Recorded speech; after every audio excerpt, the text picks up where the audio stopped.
안녕하세요, 법우님들. 오늘도 이렇게 이 자리에 함께해 주신 모든 분들께 먼저 깊은 감사의 인사를 올립니다. 우리가 하루를 살아가는 동안 참 많은 일들이 일어납니다. 좋은 일도 있고 뜻밖의 기쁜 소식도 있지만 솔직히 말하면 마음을 무너뜨리는 일들이 훨씬 더 자주 찾아옵니다.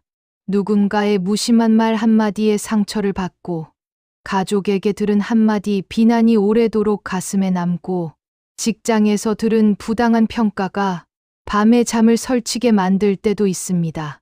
그때 우리는 이렇게 속으로 되뇌이곤 합니다. 왜 저 사람은 나한테 그렇게까지 말했을까? 나는 나름대로 최선을 다했는데 왜 나를 이렇게 무시할까? 나만 늘 손해보는 것 같아서 너무 억울하다. 이런 마음으로 지내다 보면 어느 순간 우리 마음 속 깊은 곳에서 조용히 그러나 분명한 목소리로 이런 생각이 올라옵니다. 나도 한번 똑같이 해줄까? 나도 한번 제대로 갚아줘야 하는 거 아닌가? 나만 당하고 끝나면 바보다. 법우님들, 솔직히 말해서 이런 마음 한 번도 안 가져본 사람 있으실까요?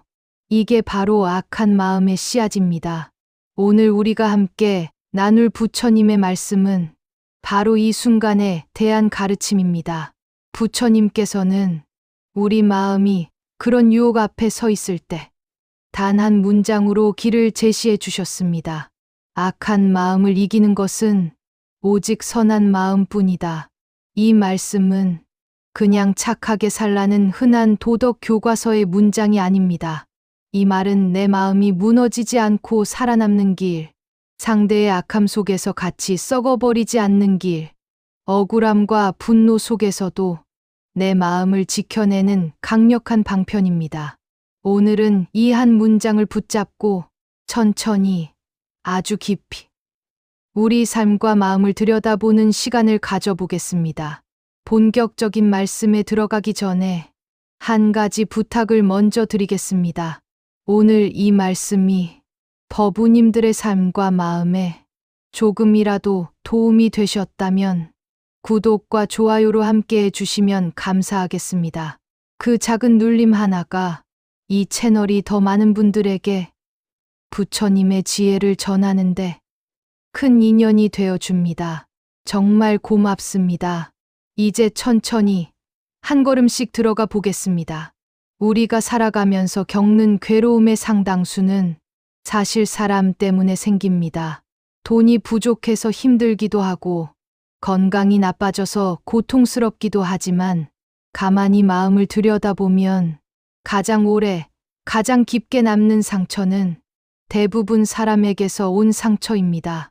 가족이 내 마음을 몰라줄 때, 배우자가 무심하게 던진 한마디에 가슴이 찢어질 때, 자식이 고마움을 모르고 말로만 상처를 줄 때, 직장에서 나를 평가하는 말이 너무 억울할 때, 친구라고 믿었던 사람이 등 돌리고 떠날 때, 그때 우리는 세상이 나를 배신했다 라는 생각까지 하게 됩니다. 이런 순간에 생겨나는 마음이 바로 악한 마음입니다. 여기서 말하는 악은 반드시 범죄 같은 극단적인 행동을 의미하는 것이 아닙니다. 누군가를 미워하고, 누군가를 저주하고, 누군가의 불행을 은근히 바라고, 나도 그 사람처럼 되겠다고 마음먹는 것.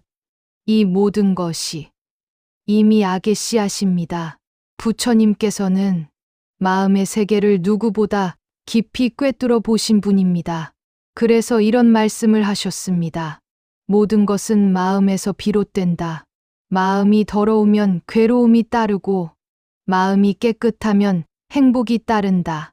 이 말은 현실이 우리를 괴롭게 하는 것이 아니라 그 현실을 받아들이는 우리 마음의 상태가 우리 삶의 괴로움과 행복을 만든다는 의미입니다. 누가 나에게 악하게 행동할 때 그 순간 우리 안에서 두 개의 길이 동시에 열립니다. 첫째 길은 그 사람과 똑같아지는 길입니다. 둘째 길은 그 사람과는 전혀 다른 사람이 되는 길입니다. 첫 번째 길을 선택하면 우리는 이렇게 생각합니다. 저 사람이 나를 무시했으니까 나도 무시하겠다. 저 사람이 큰 소리 쳤으니까 나도 더 큰 소리로 쳐야겠다. 저 사람이 상처 줬으니까 나도 더 깊은 상처를 남기겠다. 이 길을 선택하는 순간 겉으로 보기엔 내가 복수하는 것 같지만 사실은 그 사람의 악한 마음이 그대로 내 마음 안으로 옮겨 심어지는 것입니다. 그래서 부처님은 이렇게 말씀하셨습니다. 악을 받으면 그 악의 주인은 이제 너다. 상대가 던진 독한 말 한마디, 그건 원래 그 사람의 어비에입니다. 그 사람의 마음에서 나온 독이고 그 사람의 인연에서 나온 과보입니다. 그런데 내가 그 말에 분노로, 증오로, 같은 방식의 도구로 반응하면 이제 그 악은 나의 마음과 나의 업이 됩니다. 그래서 악을 그대로 되갚는 사람은 잠시의 통쾌함을 얻을지 몰라도 결국엔 가장 먼저 상처를 받는 사람이 됩니다. 악을 내보낸 사람은 그 자리에서 돌아서면 잊어버리기도 합니다. 하지만 그 말을 받은 사람은 집에 와서도 계속 곱씹고 잠자리에서도 떠올리고 심지어 며칠, 몇 달, 몇 년 동안 그 말을 붙잡고 괴로워합니다. 법우님들, 이럴 때 우리는 종종 이렇게 말합니다. 저 사람이 날 이렇게 만든 거예요. 하지만 부처님의 가르침 안에서 보면 그 순간 나를 괴롭게 하는 것은 이미 그 사람이 아니라 내 안에 들어온 악한 마음입니다. 그래서 부처님은 이렇게 경계하셨습니다. 타인의 악한 마음을 두려워하기보다 자신의 악한 마음을 더 두려워하라. 외부에서 날아오는 화살보다 내가 스스로 나를 찌르는 화살이 더 치명적이기 때문입니다. 그러면 우리는 이렇게 묻습니다. 스님, 그러면 그냥 참고만 살아야 합니까? 그냥 당하고만 있어야 합니까? 그건 너무 억울하지 않습니까? 이 질문은 너무나도 솔직하고 너무나도 자연스러운 질문입니다. 여기서 중요한 것이 바로 우리가 오해하고 있는 선한 마음의 의미입니다.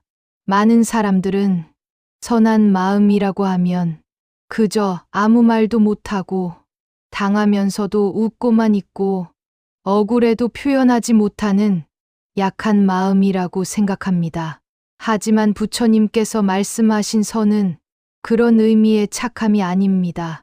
부처님께서 말씀하신 선은 상대의 악에 끌려다니지 않는 힘, 내 마음을 내가 지키는 힘, 내 안에서 악이 자라지 못하게 하는 단단한 마음의 근력입니다. 선한 마음을 가진 사람은 당장의 이익이나 손해에 휘둘리지 않습니다. 사람들의 평가에 하루에도 12번씩 흔들리지 않습니다. 누가 나를 어떻게 보든 결국 나는 내가 어떤 마음을 선택하는지를 끝까지 지켜보는 사람입니다. 그래서 부처님은 선한 마음을 이렇게 표현하십니다. 자비는 약함이 아니라 악을 녹이는 가장 강한 불이다. 악은 순간 강해 보이고 순간 크게 타오르지만 곧 꺼져버리는 불꽃입니다. 하지만 자비와 선은 겉으로 볼 때는 조용하고 약해 보이지만 악을 녹이고 상대를 부끄럽게 만들고 결국에는 사람을 변화시키는 힘입니다. 현대 사회에서 우리는 매일 크고 작은 악과 마주합니다. 운전하다가 끼어드는 차 한 대에 욕이 나오고 마트 계산대에서 무례한 사람을 보면 화가 나고 온라인 댓글 하나로 하루가 망가지는 경험도 합니다. 직장에서는 어떤가요? 사소한 실수를 크게 물고 늘어지는 상사, 자기 살기 위해 남을 밟고 올라가려는 동료, 공은 가로채고 책임은 떠넘기는 사람들. 이런 사람들을 만나다 보면 문득 이런 생각이 듭니다. 나만 이렇게 바보처럼 살면 안 되겠다. 나도 저 사람들처럼 해야겠네. 법우님들, 이 생각이 바로 악이 우리 귀에 속삭이는 유혹입니다. 그 순간에 부처님의 이 말씀이 우리 마음을 잡아줄 수 있어야 합니다. 악한 마음을 이기는 것은 오직 선한 마음뿐이다. 여기서 선한 마음은 아무것도 하지 말라는 말이 아닙니다. 부당함에 대해 정당하게 말해야 할 때는 말하고, 불의에 대해 조용히 등을 돌려야 할 때는 돌아서고, 내 삶을 더 이상 파괴하는 관계라면 단호하게 거리를 두는 것도 필요합니다. 하지만 그 모든 행동의 바탕에 미움과 증오가 아닌 지혜와 자비가 깔려 있어야 한다는 것이 바로 이 말씀의 핵심입니다. 같은 말을 하더라도 저 사람 망해버려라 라는 마음으로 하는 말과 저 사람도 언젠가 자기 행동을 돌아보게 되기를 바라면서 하는 말은 이미 전혀 다른 에너지입니다. 같은 행동을 하더라도 복수하겠다라는 마음으로 내딛는 발걸음과 이제 나는 더 이상 상처받지 않겠다라는 자기 보호의 자비로 내딛는 발걸음은 전혀 다른 길로 이어집니다. 부처님은 우리가 이 미묘한 차이를 구분할 수 있기를 바라셨습니다. 그래서 이렇게 말씀하셨습니다. 어리석은 자는 자신의 분노를 정의라고 부른다. 지혜로운 이는 자신의 자비를 방편이라 부른다. 법우님들, 우리가 정말 지향해야 할 것은 분노의 정의가 아니라 자비의 방편입니다. 분노로 세상을 바꾸려고 하면 결국 나도 그 불 속에서 타버리게 됩니다. 하지만 자비로 세상을 마주하면 변하는 사람이 한 사람뿐이어도 그 한 사람이 바로 나이기 때문에 그 삶은 이미 완전히 다른 궤도로 나아가게 됩니다. 여기서 한 걸음 더 나아가 부처님께서는 선한 마음을 그냥 머리로 이해하는 것이 아니라 훈련해야 하는 것이라고 강조하셨습니다. 마치 근육이 한번 운동한다고 생기지 않는 것처럼 선한 마음도 하루아침에 만들어지지 않습니다. 그래서 부처님은 우리에게 여러 가지 수행법을 알려주셨습니다. 그 중 하나는 자신의 마음을 바라보는 관관수행입니다. 하루에 한 번, 아침에 눈을 떴을 때, 혹은 잠자리에 들기 전에 이렇게 자신에게 물어봅니다. 오늘 내 마음은 어떤 마음이었는가? 나는 오늘 누군가를 미워하는 마음으로 살았는가? 아니면 누군가를 이해하려는 마음으로 살았는가? 나는 오늘 누군가를 판단하는 말이 더 많았는가? 아니면 누군가를 위로하는 말이 더 많았는가? 이 질문을 진솔하게 던져보는 것만으로도 우리 마음 속에서 악한 마음과 선한 마음의 무게가 조금씩 달라지기 시작합니다. 또 하나 강력한 수행은 바로 미운 사람에게 자비를 보내는 수행입니다. 이 수행은 처음에는 정말 하기 싫고 입 밖으로 내뱉는 것조차 어려울 수 있습니다. 하지만 부처님은 이 수행이 마음의 독을 빼내는데 놀라운 힘이 있다고 말씀하셨습니다. 눈을 감고 나를 힘들게 했던 사람을 떠올립니다. 그리고 마음속으로 조용히 이렇게 말합니다. 당신도 행복하기를 바랍니다. 당신의 고통이 사라지기를 바랍니다. 당신의 마음이 평안해지기를 바랍니다. 혹은 이렇게 말할 수도 있습니다. 당신이 나에게 했던 그 말과 행동은 분명 나에게 큰 상처를 주었지만 그것이 당신의 괴로움에서 비롯되었다는 것을 이제는 조금은 이해해 보겠습니다. 당신도 언젠가 자신의 행동을 돌아볼 수 있기를 바랍니다. 이 말을 처음에는 진심으로 못할 수도 있습니다. 억지로 하는 느낌이 들 수도 있습니다. 오히려 화가 더 올라올 수도 있습니다. 하지만 중요한 것은 그 사람을 위해서가 아니라 내 마음을 위해서 이 말을 한다는 것입니다. 이렇게 며칠, 몇 주를 반복하다 보면 신기하게도 그 사람을 떠올렸을 때 가슴 속에서 올라오던 분노의 불길이 조금씩 잦아들고 있다는 것을 느끼게 됩니다. 완전히 사라지지는 않더라도 예전처럼 나를 삼켜버릴 정도로 크게 타오르지는 않습니다. 그때 우리는 조금은 알 수 있습니다. 아, 내가 지금 악한 마음을 덜 먹고 있구나. 조금은 선한 마음의 자리를 내 안에 내어주고 있구나. 이것이 바로 부처님께서 말씀하신 악한 마음을 이기는 선한 마음의 실제 작동 방식입니다. 선한 마음은 감정이 아닙니다. 동정도 아니고 순진한 착함도 아닙니다. 선한 마음은 훈련을 통해 얻은 마음의 내구성입니다.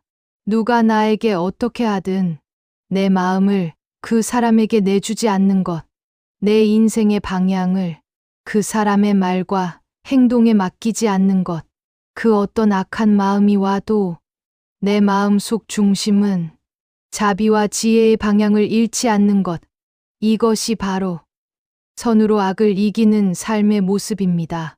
그리고 이 길의 끝에서 우리가 얻게 되는 가장 큰 선물은 상대의 변화가 아니라 내 마음의 자유입니다.